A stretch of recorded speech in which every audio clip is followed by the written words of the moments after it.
Today, we're diving into Dark Souls 2, Scholar of the First Sin, a remastered and rebalanced version of the original Dark Souls 2. Developed by From Software and published by Bandai Namco, this action RPG was initially released in 2015 for PS4, Xbox One, and PC. It's part of the iconic Soulsborne franchise, known for its punishing difficulty, mysterious lore, and challenging gameplay. If you're interested in a full Let's Play series, I've got you covered. I've been playing through the entire game and sharing my experience on YouTube, making sure to check out the playlist.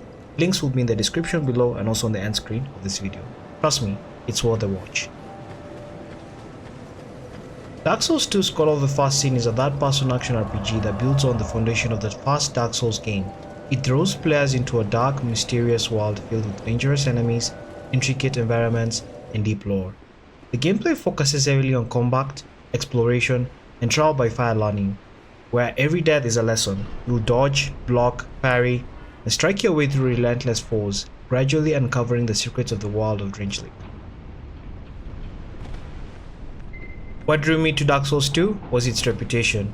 It's often labeled the black sheep of the Souls series, from countless enemies, punishing mechanics like the adaptability system which directly affects your iframes and dodging, to losing max health each time you die. It's no wonder it's so divisive. Not to mention the game's increased equipment degradation and more linear world design compared to Dark Souls 1 really made it stand out, though not always for the better. Even lore-wise, it's noticeably distant from the events of the original Dark Souls, and many fans felt it deviated too far. But having already played both Dark Souls 1 and 3, I felt the need to experience the second game for myself. I wanted to understand the controversy and form my own opinion. While it definitely has flaws, I went into it with an open mind, and honestly, it's not as bad as many make it out to be.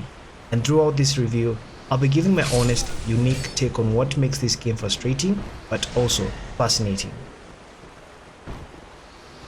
The gameplay is tough but rewarding. While it shares similarities with Dark Souls 1 and 3 in its combat system, it feels distinct.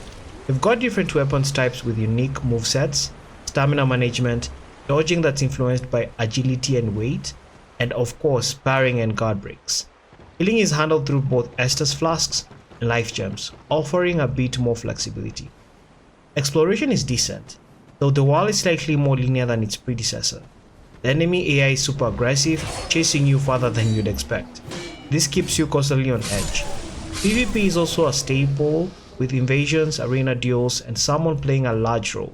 Whether you're going solo or jumping into other players' worlds, you'll always have something or someone trying to kill you. Now, the controls, well, they take getting used to. Coming from Bloodborne or Elden Ring, it might feel clunky and a bit sluggish. But give it about 5 to 10 hours and it starts to click. It's not bad, just different. The real standout though is the difficult. It's unapologetically hard, but not unfair in the remaster. Scholar of the First Sin balances it much better than the original, and for a Souls game, that's critical. The challenge here doesn't just test your skill, it tests your patience, your timing, and the ability to learn from every mistake. Dark Souls 2 introduces some unique mechanics that set it apart. One is the hollowing system. Each time you die, you lose a chunk of your max HP, making survival even harder. It's a divisive feature, but one that forces you to play smarter and more cautiously.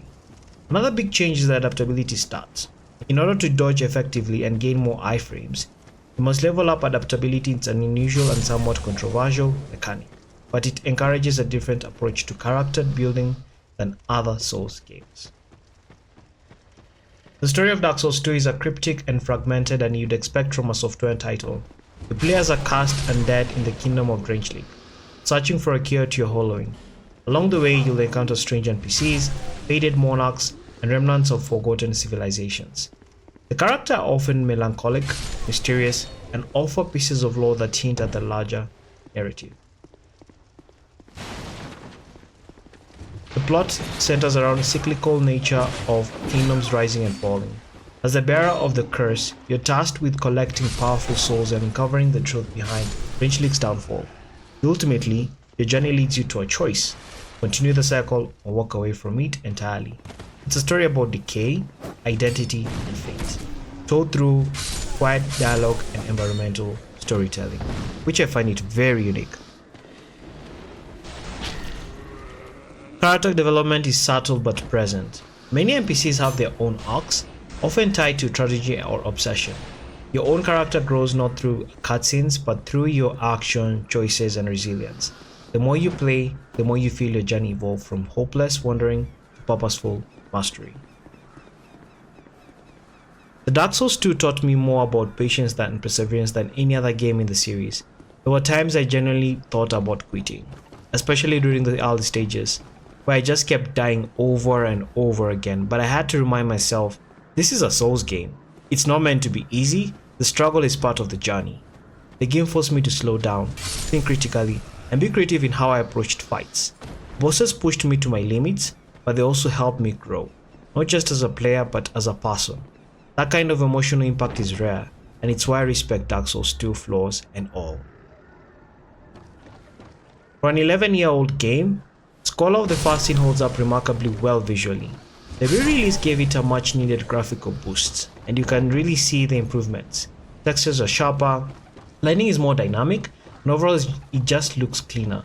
The atmosphere is beautifully captured, and the sound design complements it so well. Whether you are walking through eerie forest or echoing corridors, the ambient noise, birds chirping in the distance, the crunch of your footsteps, or even the clash of steel adds a layer of immersion that's hard to ignore.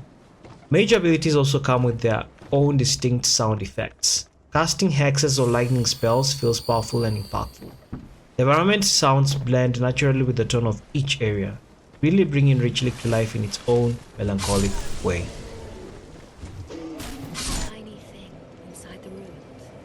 Visually, the game has its own highs and lows. Majula, for example, is easily one of the most breathtaking views I've ever seen in any video game. The orange sunset, the calming waves, it's like a moment of peace in a brutal world. However, not all areas match that level of beauty. Some forest regions and underground spaces can feel bland or uninspired compared to the more iconic zones, yeah? That said, there are still places in the game that are nothing short of visual masterpieces.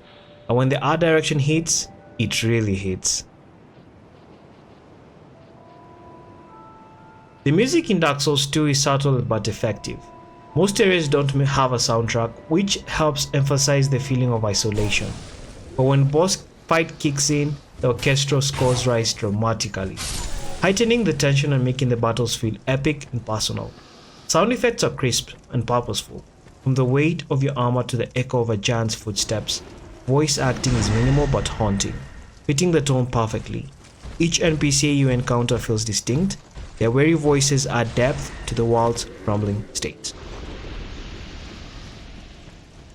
Performance-wise, the game runs pretty well. I haven't encountered any crashes or game-breaking bugs, and load times are quick and reliable. However, some of the landing mechanics, especially around narrow ledges, feel poorly optimized. It's easy to slip and fall when you think you've timed a jump or walk correctly. Combat can also feel clunky in high-action areas with multiple enemies, where hit detection and spacing sometimes don't feel quite right. But overall, it's stable and smooth enough for an enjoyable playthrough. The user interface is simple and gets the job done. Navigating through the menus is straightforward. Whether you're adjusting settings, checking inventory, or managing your gear, it's all well played out. Upgrading your character is easy, especially when speaking to Emerald Herald in Majula. Customization options aren't too deep compared to modern titles, but they're functional. The layout may feel dated to some, but it doesn't get in the way of the experience. The replay value in Dark Souls 2 is pretty strong, with multiple builds, covenants, new game plus, cycles, and tons of hidden areas and side quests. There's always something new to discover. Optional bosses, secret lore paths, and item-based storytelling give players reason to come back and explore what they might have missed the first time around. PvP is another thing, and co-op elements add even more life to the experience, especially for competitive or community-driven players.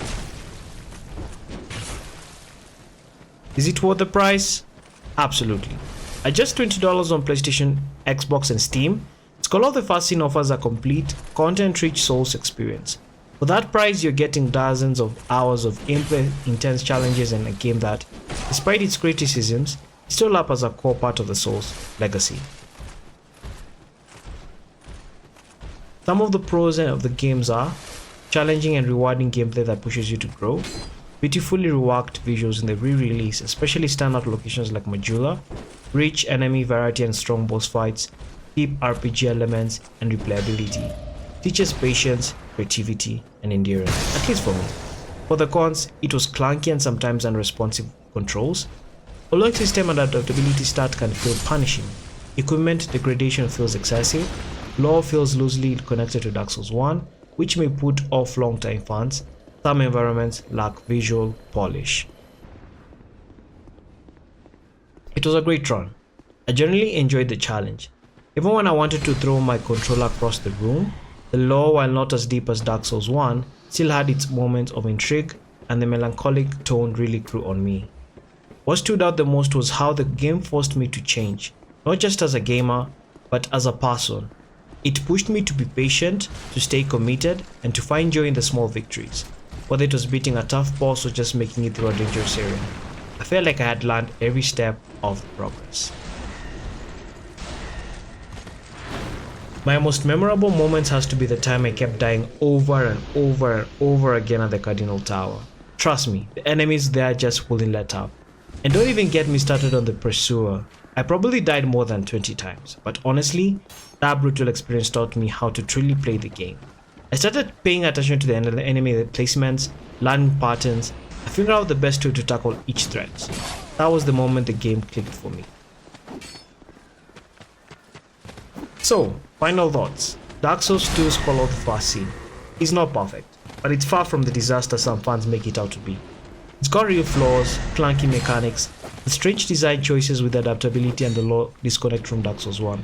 But at the same time, it's a brutally honest game that demands growth, patience, and grit. Would I recommend it? If you're up for the challenge, absolutely. But if you're a casual gamer who just hates difficult games, this one might not be for you. Souls fans will likely have mixed feelings, but I hope it impresses you in its own unique way, especially if you come from Dark Souls 1 and 3, just like it did for me. My rating, probably I'll give it a 7 out of 10. If you enjoyed this review video, don't forget to hit that like button. Let me know what you think about the game or what you're looking forward to if you're planning to play other comments. Also, don't forget to hit that subscribe button. If you like to watch more gaming content and feature reviews, this also helps out the channel a whole lot. Thanks for watching and see you in the next one. Bye bye.